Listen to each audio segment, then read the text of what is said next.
Al inicio de la partida, después de haber recibido cada uno de los jugadores su tablero personal, se le dan una carta de terreno de valor 5, 6 y 7 para que coloquen en sus tableros. ¿Vale? Se colocan en cartas porque cabe la posibilidad posterior de poder vender los terrenos para poder adquirir dinero.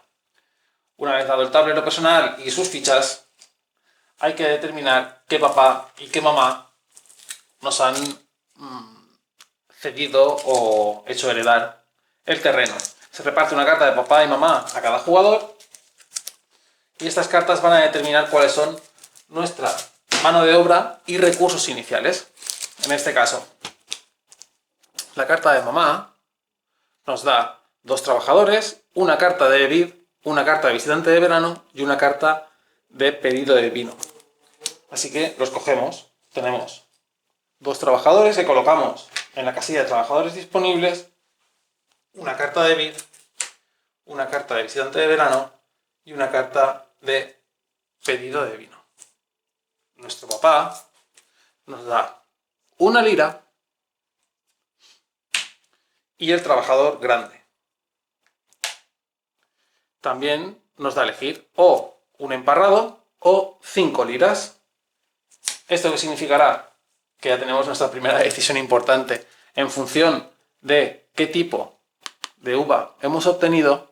Deberíamos elegir o el emparrado o no. En este caso hemos obtenido una carta de vid Merlot, de la variedad Merlot, que necesita irrigación. Por lo tanto, el emparrado no es necesario para empezar la partida. Yo lo que haría sería coger las 5 liras. Es bueno, antes de empezar a asignar tareas, que hagamos un estudio de nuestra situación inicial. En el caso de Viticulture, nuestra situación inicial depende del papá y la mamá que nos hayan tocado en el reparto inicial y los recursos que ellos nos otorguen. Las mamás suelen otorgar 2 trabajadores básicos y un número de cartas determinado. Bien pueden ser cartas de vid, cartas de pedido, incluso cartas de visitante de verano o invierno. Y el papá nos va a ofrecer siempre un trabajador grande, que es el que podemos utilizar como trabajador comodín en cada una de las acciones, y siempre nos va a dar a elegir o una estructura a construir o monedas, o un trabajador adicional o monedas, etcétera, etcétera, etcétera.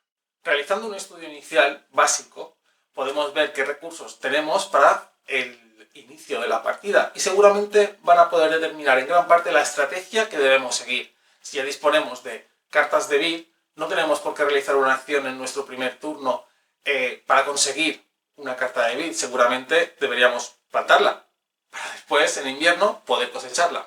Si ya tenemos cartas de visitantes, deberíamos ver qué beneficios nos otorgan esos visitantes al jugarlos y ver si realmente vale la pena gastar una acción para jugar un visitante de verano en verano o un visitante de invierno en invierno.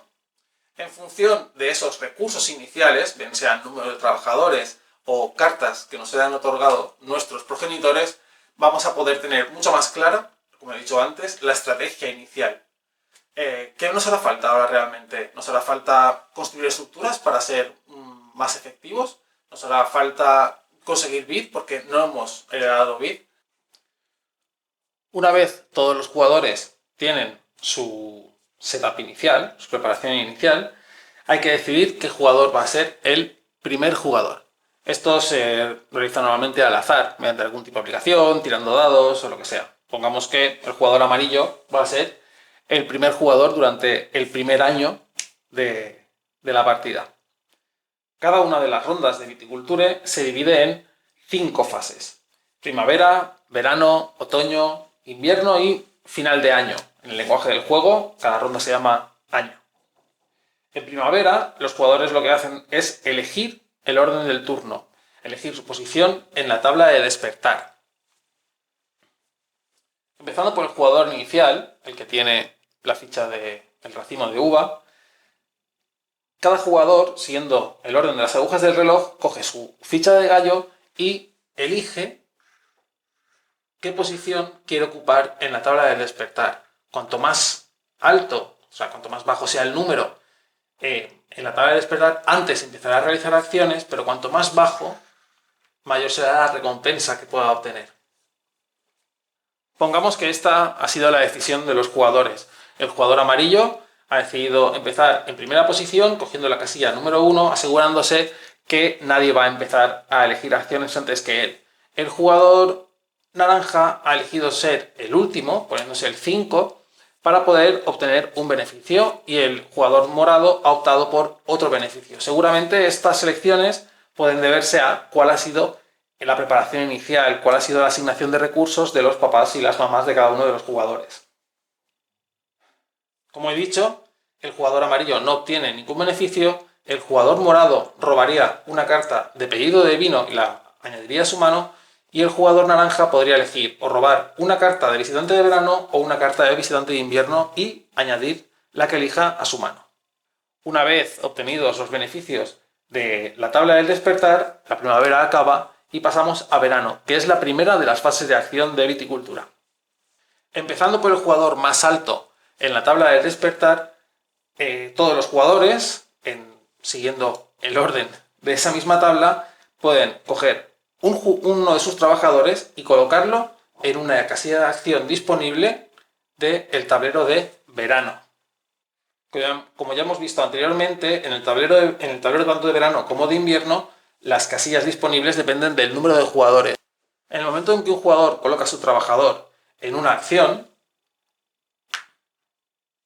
aquí por ejemplo, debe realizar inmediatamente la acción que ha elegido. En este caso, el jugador amarillo decide construir una estructura. Debe pagar un coste igual a la estructura elegida. En este caso, elegiría el riego, porque es lo que necesita la merlot para poder cultivarse.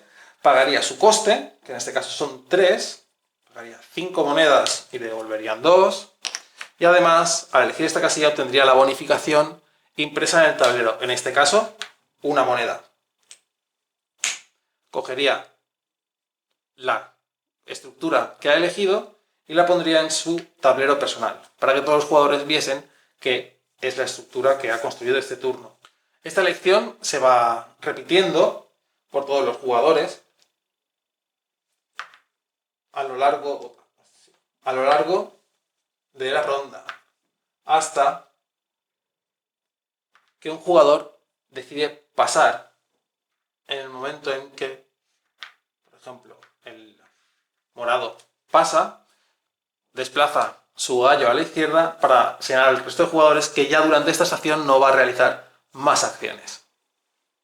Una vez todos los jugadores han pasado, pasamos a otoño, en el cual todos realizamos solo una acción, que es robar una carta de visitante a nuestra elección, o bien de verano o bien de invierno, y la añadimos a nuestra mano.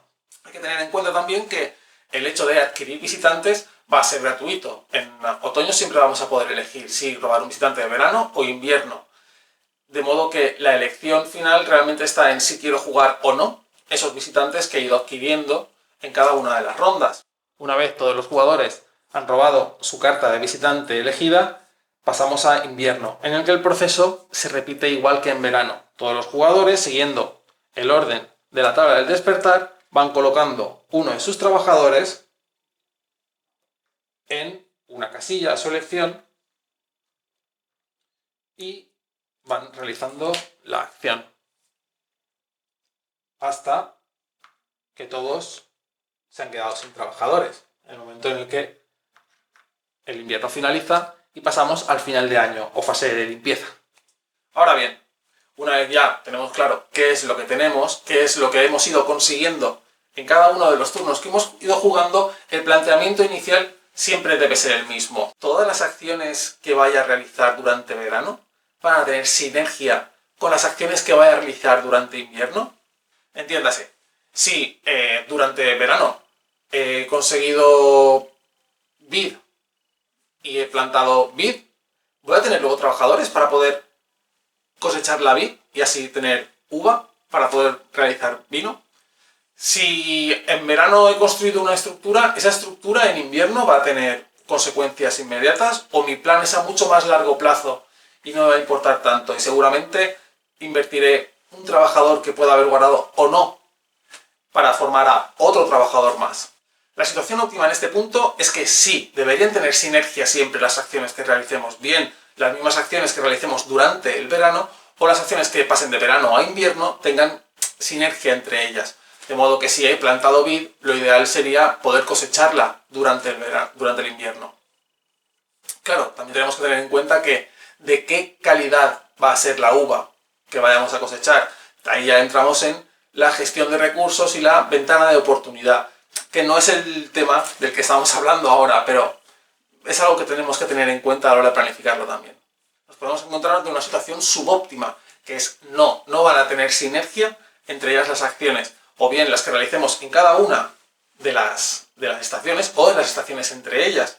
Así que estaríamos ante una situación en la que tenemos que adaptarnos o bien a la situación del tablero porque otros jugadores han conseguido casillas de acción que nosotros queríamos ocupar, o bien porque nos hemos dado cuenta que no tenemos los suficientes recursos o no va a valer lo suficiente la pena esa acción como para realizarla. Ante esas situaciones, habitualmente lo que tendríamos que plantearnos es, seguramente en el siguiente año, la siguiente ronda, debería procurar tener una mejor posición en el track de orden de turno. Cuanto más arriba esté, antes empezaré a realizar acciones en ambas y antes podré hacer las cosas que realmente quiero hacer. Una cosa muy importante en cualquier toma de decisión y sobre todo en la asignación de tareas es la capacidad de reacción que pueda tener el gestor y el grupo en sí mismo. Entiéndase, en juegos de mesa tenemos, bueno, y se puede aplicar a cualquier ámbito, existe el concepto AP, análisis parálisis. Nuestros análisis no pueden ser eternos. Ante cualquier eventualidad que nos podamos encontrar no podemos estar minutos y minutos y minutos y horas y horas y horas estudiando la situación hasta que lleguemos al mejor posible resultado dentro de nuestra cabeza. Tenemos que ser rápidos, tenemos que ser efectivos. Ser resolutivo muchas veces no es simplemente salvar los muebles, sino saber resolver problemas y tomar decisiones de una forma eficiente. Ante una mano de obra exigua de inicio, podemos optar por una estrategia de mínimos, que tiene ciertos riesgos, porque una estrategia de mínimos supone que cada una de nuestras acciones va a ser vital. Cada una de las tareas que se asigne a nuestro equipo tiene una importancia vital y no podemos permitirnos que o bien no se realice o bien que falle. Por otra parte, también podemos ir estableciendo tareas o realizando acciones que luego nos permitan una estrategia de máximos, en la cual nuestra, por ejemplo, mano de obra, grupo de trabajo, no vamos a ser explotadores, o bien nuestro capital, nuestros recursos, van a ser mucho mayores, con lo cual nos van a dar mucha más versatilidad, vamos a poder realizar muchas más acciones de apoyo, realizar acciones que van a hacer que todo funcione de una forma mucho mejor, al contrario que el otro modo, que es como la cagues, la cagas. Durante la fase final de año se producen diversos pasos. El primero sería envejecer nuestra uva en los lagares y nuestro vino en las bodegas. La uva puede envejecer hasta un valor 9 y los vinos pueden envejecer hasta un valor igual a las bodegas que tengamos construidas. Si solo tenemos la bodega pequeña, que es la bodega con la que empezamos, nuestro vino nunca podrá tener un valor mayor de 3. Para poder tener mayores valores e incluso poder producir determinados tipos de vino, debemos poder construir la bodega mediana y la bodega grande. Posteriormente, todos los trabajadores que tengamos en el tablero pasan a trabajadores disponibles. Los trabajadores que hayamos formado durante el año anterior, también en ese momento es cuando pasan a trabajadores disponibles. En el caso de haber realizado algún pedido de vino que nos otorgue pago residual, este es el momento en el que vamos a cobrar una cantidad de liras igual a la posición de nuestra botella de vino en el pago residual. Los jugadores, una vez cobrado el pago residual, deben descartar de su mano tantas cartas como sean necesarias hasta quedarse con un máximo de 7 cartas en la mano. Posteriormente, la ficha del primer jugador rota al jugador a la izquierda y empezaríamos una nueva ronda. Al inicio de la partida hemos recibido un trabajador más grande que los demás. No sé si aquí se aprecia bien, pero es bastante más grande. Este trabajador funciona como el resto de trabajadores, pero tiene una habilidad especial. En el caso que, por ejemplo, estuviésemos jugando una partida de 3 jugadores, de modo que solo estas 2 casillas estuviesen libres, podríamos utilizar este trabajador para realizar igualmente la acción. El trabajador no se coloca ocupando ninguna casilla, porque no puede, están todas ocupadas, y se coloca aquí. Es nuestra opción de, aunque no hayamos sido el primero, aunque no hayamos tenido la opción más beneficiosa al realizar una acción, sabemos que utilizando el trabajador grande siempre vamos a poder realizar la acción que queramos hacer. De igual modo, siempre vamos a poder ocupar una casilla con el trabajador grande. Si la casilla que ocupamos tiene bonificación, pues obtendremos la bonificación. Y es que aparte de la asignación de tareas, el timing de la realización de las acciones en el juego es muy importante. Es decir, el cuándo vamos a realizar según qué acción, según qué tarea en el ámbito laboral, gana una importancia mayor, porque si tenemos mucha uva de buena calidad, tal vez podríamos aprovechar este turno para intentar producir el máximo número de fichas de vino posibles con el mayor valor posible para así poder completar un pedido de vino que nos otorgue el mayor número de puntos posible. Por lo tanto, ser el primero en tener acceso a la casilla de produce hasta 2 fichas de vino con la bonificación de +1, es decir, con una adicional, gana especial relevancia. Bueno, y de esto trata Viticulture. Es un juego bastante sencillo, no tiene mecánicas súper enrevesadas, es lo bueno que tienen los juegos de colaboración de trabajadores la mayoría de las veces, y en este caso, al estar también tocado por la mano de un diseñador muy famoso, si no estás puesto en los juegos, pues no sabrás quién es, llamado Uwe Rosenberg, ha hecho que mejore bastante respecto a la edición inicial. Estamos utilizando la edición esencial de Viticulture. Tenéis que tener en cuenta que durante las primeras partidas que podáis tener en este juego, si no sois muy duchos en el tema, lo más importante no va a ser ganar, sino va a ser conocer el juego, conocer la mecánica, disfrutar más de la experiencia del juego en sí que de la victoria. Ir descubriendo cómo esas pequeñas decisiones nos han llevado a un determinado camino y qué otras decisiones podríamos haber tomado. Una vez tengamos claras qué acciones tenemos que hacer, podemos discernir aún más qué acciones necesitamos realizar. Este juego, ¿de qué va? De hacer vino. ¿Qué es lo que necesitamos? Necesitamos uva para poder hacer vino. Uva que primero debemos tener, después plantar, después cosechar y después transformarla en vino.